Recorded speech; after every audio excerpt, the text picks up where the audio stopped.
Welcome back. This is the second video in Grosvenor's three-part series, If You Build It, They Will Come, Building Organisational Evaluative Capacity and Practice. Before I dive back into the capacity building content, I'd just like to recap. My name's Georgina Roberts and I'm a Senior Manager at Grosvenor Performance Group. I've been specialising in evaluation for about 10 years now and have a particular interest in building capacity and capability for my clients. So before I dive into this second session, just as a quick recap, we're looking at how you can build organisational practice and capacity, focusing particularly on evaluation. So as part of that, I'm taking you on a journey through why you should build organisational evaluative practice and capacity. This was covered in our first video. If you haven't had a look at it, go back and check it out. But this really focuses on what actually do we mean by that and why is it important. Today's session is then taking the active approach. How can you actually work to build this? And I'll be focusing on the importance of building a customized capacity building plan, considering what this may need to encompass, leveraging checklists in the literature and Grosvenor's own maturity model. And then the final session, part 3 of the video, will focus on how you can utilize capability building to increase your organizational capacity and practice. So as a quick recap, last video I presented 3 key questions that are important for you to consider before any capacity and practice building effort. These are, what does organisational evaluative capacity building and practice mean to you? What benefits are you hoping to realise by building organisational evaluative capacity and practice? And finally, what are your key barriers to building organisational capacity and practice? So, on to today. All things aren't created equally, and similarly, all capacity building needs aren't the same. While I wish I could tell you the simple set and forget approach to building your capacity and getting practice embedded within your organisation, there's unfortunately no one-size-fits-all approach to this.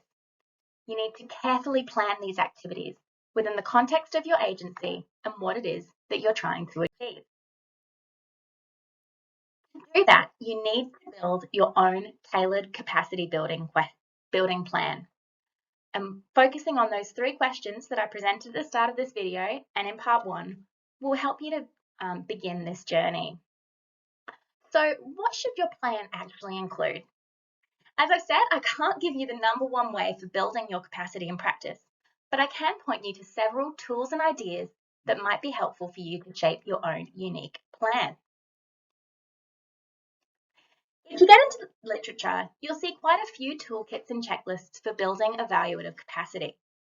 While these often focus on specific sectors, there are a lot of lessons in there that we can actually all use. One of the articles that my colleagues keep coming back to is the checklist proposed by Volkov and King back in 2007. As you can see on the screen, they focus on activities and tasks that you can undertake to build capacity against 3 key areas: the organisational context, the structures that you have in place, and the resources that you have available for your staff. Now, while this is a bit of an older article, we find that this approach is still maintains use today, and it is actually one that has resonated with our staff and colleagues. But rather than getting stuck into the detail here, what I'd like you to focus on is the breadth of the tasks that they suggest you consider to build your capacity. We aren't just talking about taking action in one space. It's about working with your context, processes, tools, and even relationships to shape practice and behaviour. If we look at organisational context, this is really talking about how you can leverage your internal and external organisational structures. You'll see that they talk about creating a positive and friendly internal culture, and also potentially what could be considered a bit of a stick. How can you use your external environments and the requirements that you need to operate within to drive evaluation forward? Now, secondly, is evaluation capacity building structures. This might be something that you have a bit more control over than, say, your external environment, and includes my favourite, development of the evaluation capacity building plan.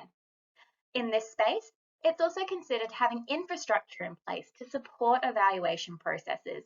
And interestingly, they call out communication systems, having purposeful socialisation into the organisation's evaluation process, and building and expanding on peer learning structures.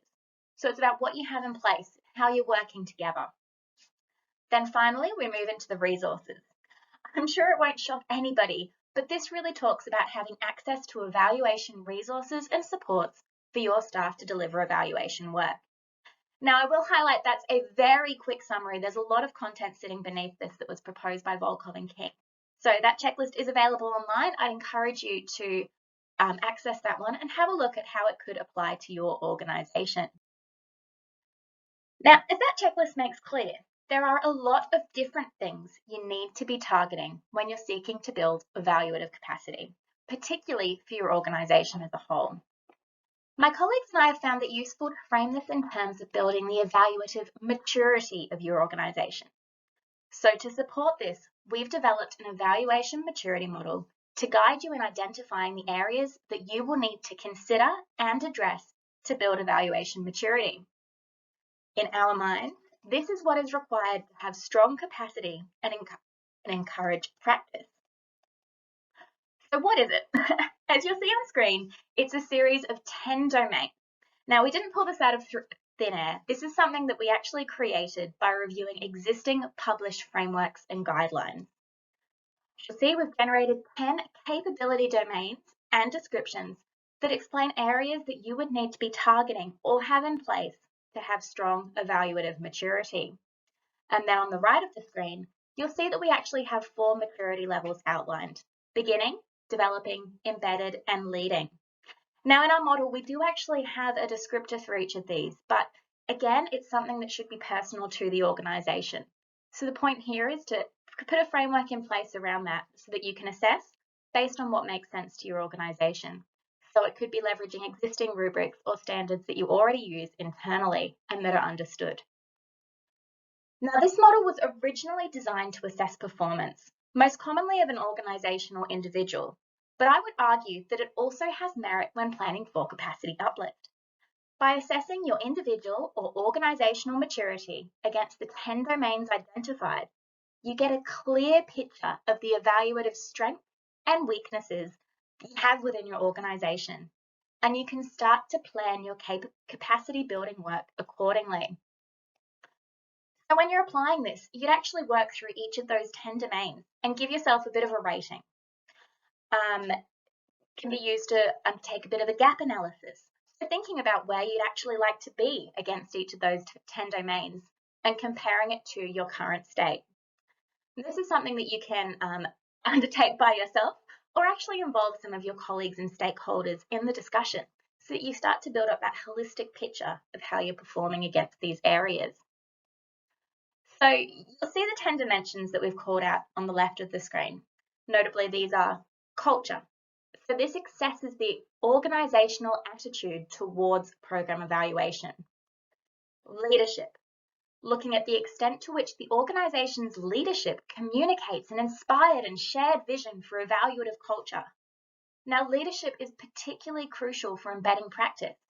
If your organisational leaders aren't demonstrating that evaluation is important and aren't supporting its implementation, you're not going to be able to successfully embed or maximise its practice. Thirdly, we have governance. So this is the organisational program evaluation responsibilities, roles, strategies, policies, and procedures. Do you actually have these artefacts in place? Are they consistently applied and understood? Are they designed in a way that drives evaluative behaviour forwards? Next, we look at collaboration and engagement. So this draws on the nature of the stakeholder relationship and the level of influence and thought leadership that you have within the evaluation space. And we have people, and I'll come back to this one in a minute as it is important, or as part of the next session. But this is how are people supported to deliver evaluation? And what level of skills, competencies, and experience do you actually have access to? As I said, this one is important. And for more information on that, please tune in to video 3, where I will talk about capability building. Then we'd turn to looking at the systems. Do you actually have systems in place to support evaluation, monitoring, and reporting? And it's those systems that can actually make life much easier and make evaluation seem more accessible. Planning. Are program evaluation activities actually planned within your organisation? is there structure around when these are conducted, what they focus on, and even what methodologies will be applied? Having a clear plan helps to create clarity around what evaluation looks like and what is required to deliver that work. Which moves us nicely into conducting. How are program evaluation activities actually conducted within your organisation? What are you doing? Is this being done in an efficient manner? Next, we look at using your evaluations. So not everybody is involved in the delivery of evaluation work, but are conclusions, recommendations, and learnings actually being communicated within your organisation or even to others outside the organisation? Sharing this information can help to celebrate what evaluation can achieve and demonstrate its worth and value, driving people to apply their capacity to its delivery and be more involved in or supportive of practice across the organisation. Finally, we have managing performance. Are you measuring the performance of your program evaluation function? To support capacity in practice, you need to ensure that your evaluations are being done as well and as efficiently as possible so as not to burden people that they are not seeing or having them not see value from your evaluative work. So the key thing that I'd like you to take away from these two models is that capacity building at the organisational level needs to be a holistic activity. You need to focus on the organisation as a whole and target a range of different activities and areas to impactfully build your maturity, consequently increasing capacity and practice. So what I've got up on screen here now is a little template that you can use to assess your organisational evaluation capacity, practice, and maturity. Now, this should be an in-depth activity that you wouldn't be able to do sort of in 5 minutes. But what I'd encourage you to do at the conclusion of this video is actually take the time to look at the two models that I've presented and map out your organisational strengths and improvement opportunities against the checklist, as well as your gut feel for how you believe the organisation is performing against the maturity model and where you would actually like to be. The gaps that you identify through this process are a great way to start on your development of your capacity building plan. So that concludes that discussion for today. The next session will focus on how you can apply capability mapping as part of your capacity and practice uplift journey.